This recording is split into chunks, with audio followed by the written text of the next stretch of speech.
प्रिय व्यूअर्स, आपके अपने चैनल उर्मिला यादव हिंदी क्लासेस में आपका स्वागत है। आज हमारी ये क्लास हिंदी साहित्य के वस्तुनिष्ठ प्रश्नों को लेकर है। वस्तुनिष्ठ प्रश्नों की श्रृंखला चल रही है अभी, और अभी जो प्रश्न हम करने जा रहे हैं ये सभी प्रश्न यूजीसी नेट की परीक्षा में आए हुए हैं। अतः आप इन प्रश्नों को ध्यान से देखना, क्या पता आपकी आने वाली परीक्षा में यही प्रश्न रिपीट हो जाए, और रिपीट तो होते ही रहते हैं।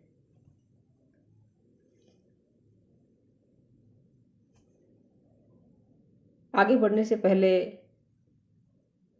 मैं आपसे निवेदन करती हूँ कि वीडियो को लाइक करें, अपने फ्रेंड्स के साथ शेयर भी करें, ताकि उनको भी ये प्रश्न देखने को मिले, पढ़ने को मिले, और चैनल पर नहीं तो सब्सक्राइब भी करें।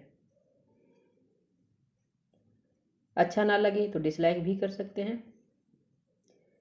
देखिए, लाइक करना, शेयर करना, सब्सक्राइब करना, ना करना, ये आप पे डिपेंड करता है। मैं आपके लिए ये सामग्री तैयार कर रही हूँ, आपको उपलब्ध करवा रही हूँ। मेरा तो आपसे लाइक, शेयर, सब्सक्राइब करना, कहना बनता है। आप करें या ना करें ये आप पे निर्भर करता है।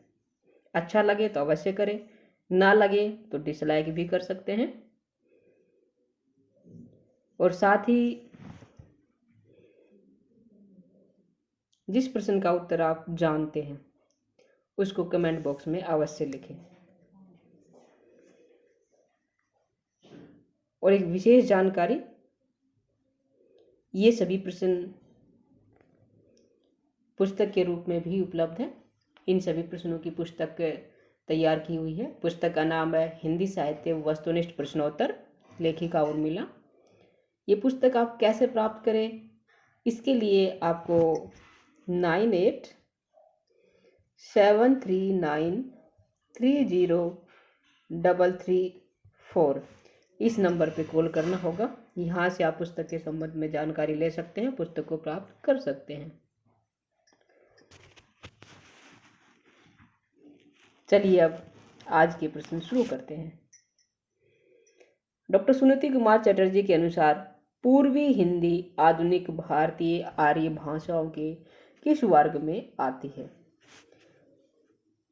जो पूर्वी हिंदी है वो आधुनिक भारतीय आर्य भाषाओं के किस वर्ग में आती है डॉक्टर सुनीति कुमार चटर्जी के अनुसार? 4 विकल्प हैं, इनमें से सही कौन सा होगा? पता है तो बताएं। प्राच्य वर्ग में। कौन से वर्ग में आती है? प्राच्य वर्ग में। अगला प्रश्न है, देखिए मैंने आपको बताया ये प्रश्न आए हुए हैं, यूजीसी नेट की परीक्षा में आए हुए हैं ये। डॉक्टर धीरेन्द्र वर्मा ने वैदिक ध्वनियों की संख्या मानी है। कितनी मानी वैदिक ध्वनियों की संख्या डॉक्टर धीरेन्द्र वर्मा ने?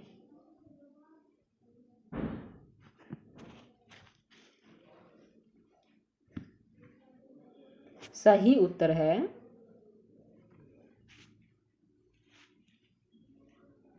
क। 13 स्वर, 38 व्यंजन, कुल हैं 51।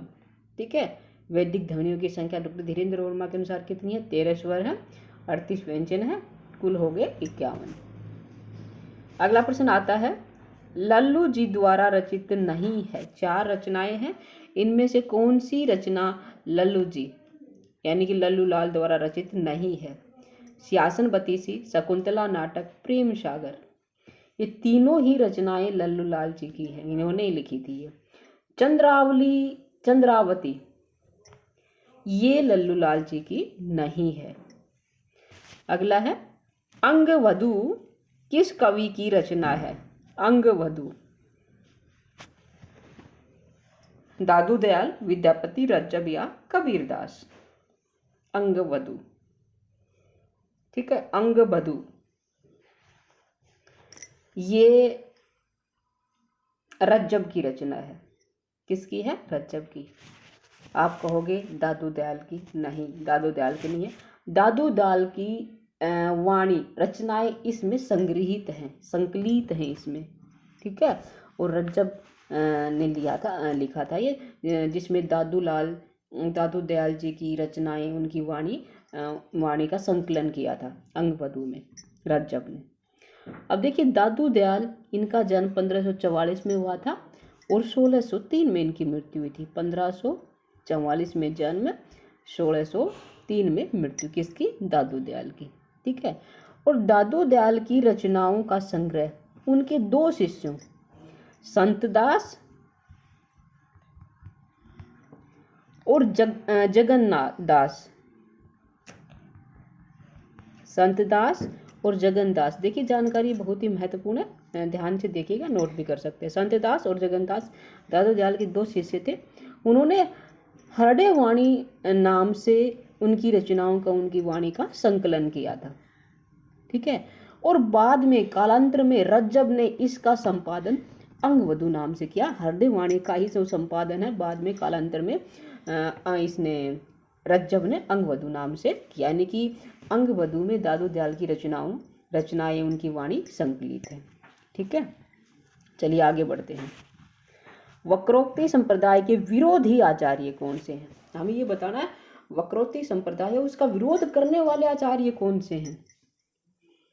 देखिए वक्रोक्ति संप्रदाय के जो प्रवर्तक हैं वो हैं कुंतक, आचार्य कुंतक। आचार्य कुंतक ने वक्रोक्ति संप्रदाय प्रारंभ किया था। और इसका विरोध करने वाले आचार्य हैं आचार्य विश्वनाथ। आचार्य विश्वनाथ जी ने वक्रोक्ति का विरोध किया।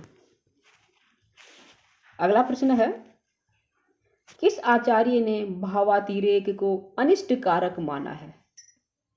सारे जो आचार्य हैं वो पाश्चात्य आचार्य हैं, अरस्तु, लोजाइनस, प्लेटो या फिर रिचर्ड्स। देखिए अरस्तु ने भावातिरेक को अनिष्ट कारक माना है। सही उत्तर क्या है? क, अरस्तु। पश्चिम के आचार्यों में किसने भाव दमन को अनिष्ट कारक माना है? पाश्चात्य जो आचार्य हैं उनमें से किसने भाव दमन को, भावों का दमन करना, इसको अनिष्ट कारक माना है? कौन से आचार्य हैं? अरस्तु ही है। अरस्तु ने अपने भावों का दमन करना, भावों को दबाना, ये अनिष्ट कारक माना है। शिवपूजन सहाय का एकमात्र उपन्यास, शिवपूजन सहाय ने एक उपन्यास लिखा था कि अकेला एक उपन्यास लिखा था, उसका नाम क्या है? देहाती दुनिया, जो इन्होंने 1926 में लिखा था, देहाती दुनिया को, ठीक है। इस देहाती दुनिया में भोले भाले गांव के लोगों पर पुलिस के द्वारा किए गए जुल्मों का वर्णन है, जुल्मों की कहानी है गांव के लोगों पर जो भोले भाले होते हैं। अगला प्रश्न है, अलंकार संप्रदाय के संस्थापक आचार्य हैं। अलंकार संप्रदाय की स्थापना किसने की थी? रुद्रट, भामा, दंडी, उद्भट। अलंकार संप्रदाय के जो प्रवर्तक आचार्य हैं वो भामा हैं। चलिए आगे बढ़ते हैं।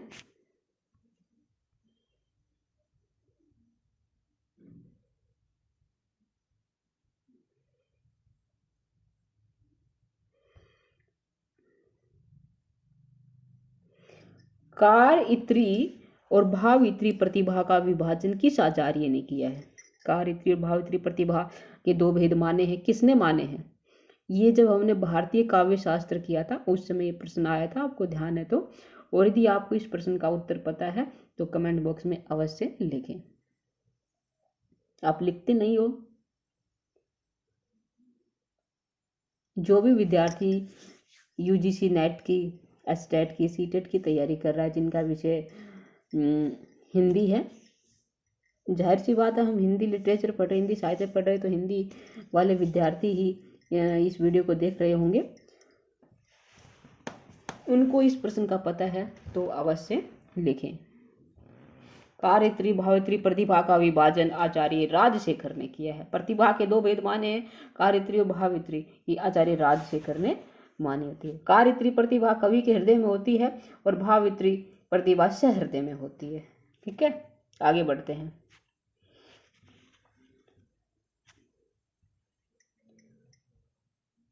कर्मठ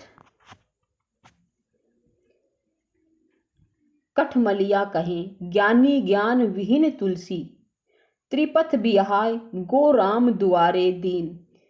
में किस त्रिपथ का अर्थ है? में इस त्रिपथ का क्या अर्थ है? त्रिपथ यानी कि तीन पथ, तीन रास्ते, क्या है, कौन से तीन रास्ते हैं ये इस लाइन के जरिए?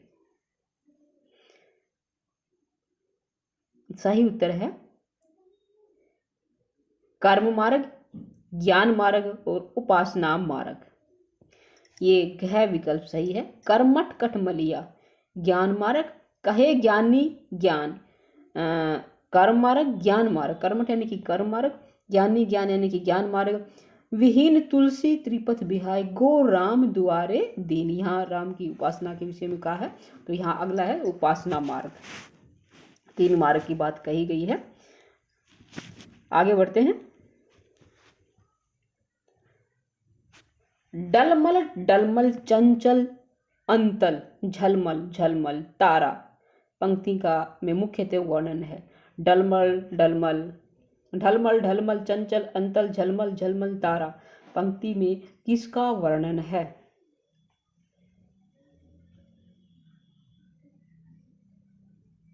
नदी की धारा का, नदी की धारा का वर्णन है इस लाइन में, इस पंक्ति में। आगे है संतन को कहा सीकरी शोकाम, आबत जात पहिनिया टूटी, बिसारे गयो हरि राम। ये पंक्तियां किस कवि की हैं? किसकी है ये? कुंभन दास की। संतन को कहा सीकरी शोकाम, आबत जात पहनिया टूटी, बिसारे गयो हरि राम, हरि नाम। ये पंक्तियां कुंभन दास जी द्वारा रचित है, जो अष्टछाप के कवि हैं। अगला है बहु बीती थोड़ी रही सो बीती जाए, बहुत ज्यादा थी वो बीत गई, थोड़ी सी बची है वो भी बीत जाएगी। हित ध्रुव बेगी बिचारी के बसी वृंदावन आए, ये पंक्ति किस कवि की है? किसकी हैं पंक्तियां? पता है तो अवश्य बताएं। सूरदास, कुंभनदास, ध्रुवदास, रहीम। ध्रुवदास की हैं ये पंक्तियां। ठीक है, सही उत्तर है ध्रुवदास। अगला है छायावाद के समर्थन में सबसे पहले लेख लिखने वाले आचार्य लेखक कौन है? छायावाद के समर्थन में पहला लेख किसने लिखा था? किसने लिखा था? जयशंकर प्रसाद, मुकुटधर पांडे, श्रीधर पाठक, नंद दुलारे वाजपेयी। कौन है ये? मुकुटधर पांडे। छायावाद के समर्थन में मुकुटधर पांडे जी ने सबसे पहले लेख लिखा था। संशय की एक रात किसके संशय पर आधारित है? संशय की रात ये नरेश मेहता की रचना है।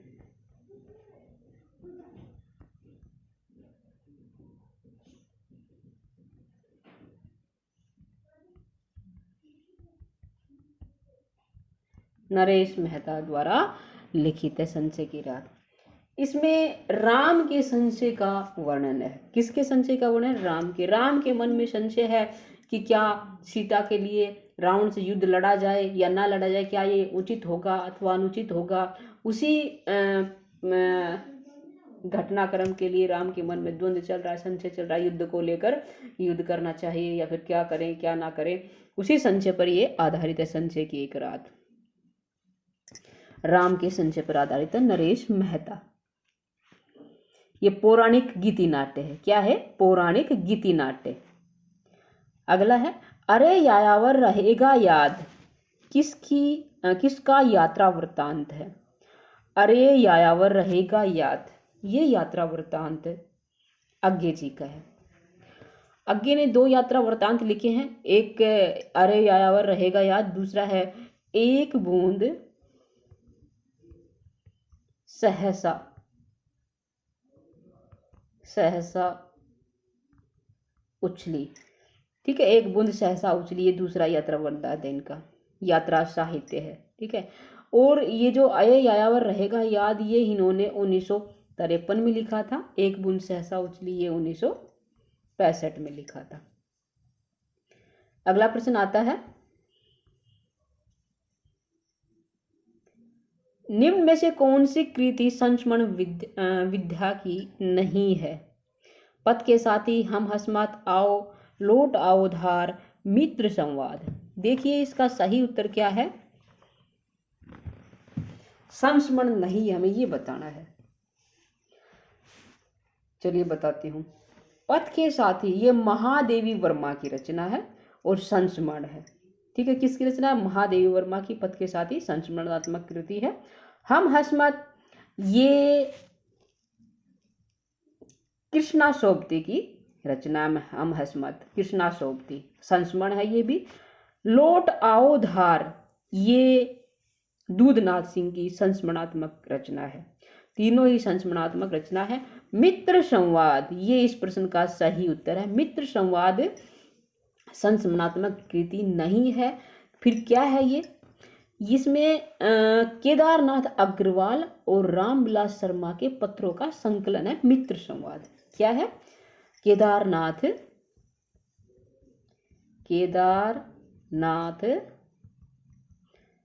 अग्रवाल, ठीक है, और रामविलास शर्मा,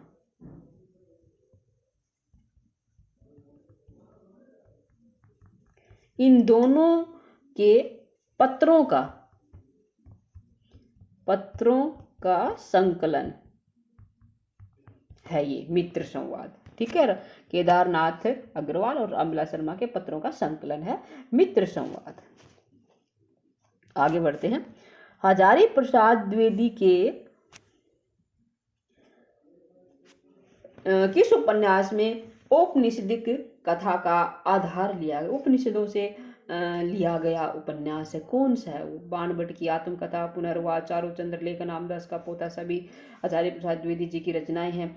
और इनमें अनामदास का पोथा ये इस उपन्यास में उपनिषद की कथा का वर्णन, उपनिषद पर आधारित है ये उपन्यास, अनामदास का पोथा। आगे बढ़ते हैं।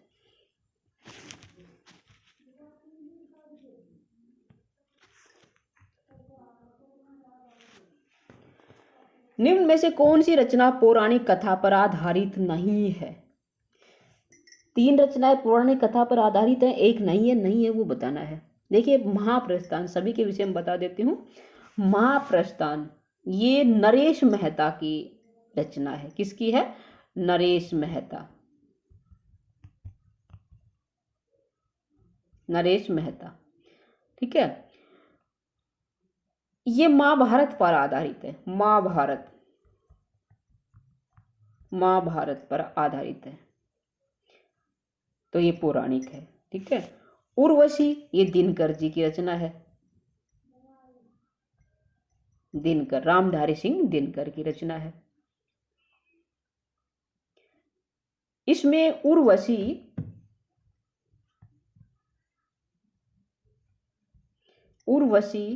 व पुरूरवा की कथा का वर्णन। उर्वशी जो स्वर्ग की अप्सरा है उसका, और पुरूरवा की कथा का वर्णन है। ये भी पौराणिक है। कनुप्रिया ये रामधारी सिंह दिनकर की, नहीं माफी चाहूंगी, धर्मवीर भारती की रचना है कनुप्रिया। ये गीति नाट्य है। इसमें कनु अर्थात कृष्ण, प्रिया यानी कि उसकी प्रिया राधा, कृष्ण राधा की कथा पर आधारित है। कृष्ण राधा के जो प्रेम की है अभिव्यक्ति है इसमें कनुप्रिया में। ये भी क्या है? पौराणिक है। कनुप्रिया भी पौराणिक है। अमन का राग ये कविता है। क्या है? कविता है। ये पौराणिक कथा नहीं है। अमन का राग क्या है? कविता है। शमशेर बहादुर सिंह जी की है ये। शमशेर बहादुर सिंह किसकी है? शेर बहादुर, शमशेर बहादुर की है। शमशेर बहादुर जी ने इसे 1945 में लिखा था, 1945। अमन का राग, ठीक है। अगला देखते हैं। कर्मनाशा की हार किसका कहानी संग्रह है? कर्मनाशा की हार, ये शिव प्रसाद सिंह का कहानी संग्रह। कर्मनाशा की हार शिव प्रसाद सिंह जी का कहानी संग्रह है। आज की क्लास यहीं समाप्त करते हैं। अगली क्लास में आगे के प्रश्न लेके आएंगे। कैसे लगे आपको ये प्रश्न? अच्छे लगे या नहीं लगे? आपके समझ में आए या नहीं आए? बताइएगा अवश्य। आप अपनी परीक्षा में सफल हो, कामयाबी मिले आपको, यही मेरी कामना है। फिर मिलेंगे, तब तक आप उर्मिला यादव हिंदी क्लासेस चैनल पर बने रहे, देखते रहें। आपका दिन शुभ हो।